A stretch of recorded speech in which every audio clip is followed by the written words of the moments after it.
Spine में osteoporosis की वजह से होने वाले फ्रैक्चर का इलाज। नॉर्मली ऑस्टियोपोरोसिस से होने वाला फ्रैक्चर 60 साल से बड़ी उम्र के लोगों में देखा जाता है या उन लोगों में जिसमें किसी कारण से शरीर में ऑस्टियोपोरोसिस हो और हड्डी कमज़ोर हो जाती है।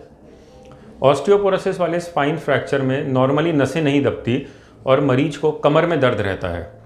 ये फ्रैक्चर हल्के खांसने, छींकने या गिरने से भी हो सकता है क्योंकि हड्डी कमज़ोर होती है और हल्का खांसने या गिरने से ही वो इम्पैक्ट नहीं ले पाती और फ्रैक्चर हो जाती है। ये फ्रैक्चर 1 या 2 मणकों में हो सकता है और कभी कभी तो बहुत पेनफुल हो सकता है।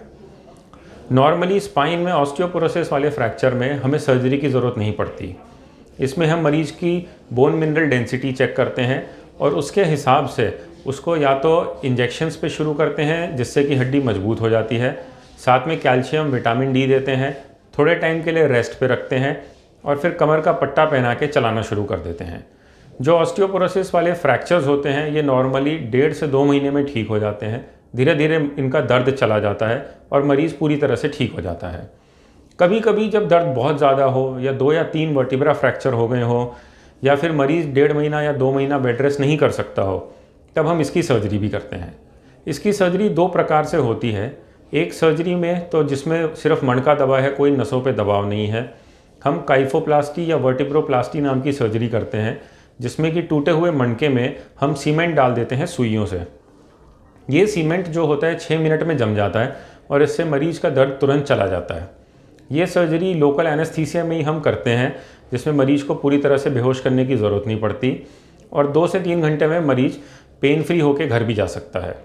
दूसरी तरह की सर्जरी वो होती है जिसमें कि अगर नसें दब रही होती हैं तब हम स्क्रू या रॉड लगा के सर्जरी करते हैं और इसमें नसों को खोल देते हैं, जिसके लिए मरीज को 2 या 3 दिन के लिए हॉस्पिटल में एडमिट होना होता है और उसके बाद मरीज आराम से चल के घर जा सकता है।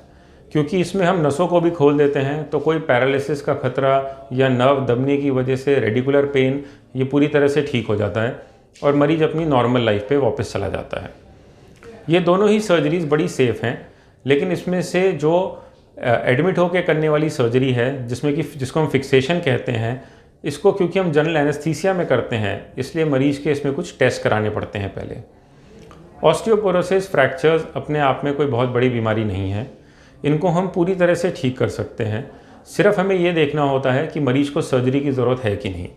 इसके लिए अपने नज़दीकी डॉक्टर को दिखाएं जो कि पहले आपका एक्सरे या एमआरआई करके आपको इवैल्यूएट करेंगे और उस हिसाब से फिर आपको बताएंगे कि इसमें सर्जरी की ज़रूरत है या ये रेस्ट से और मेडिसिन से ही ठीक हो सकता है। नॉर्मली 95% लोगों को ऑस्टियोपोरोटिक फ्रैक्चर्स के लिए सर्जरी की ज़रूरत नहीं पड़ती। Thank you.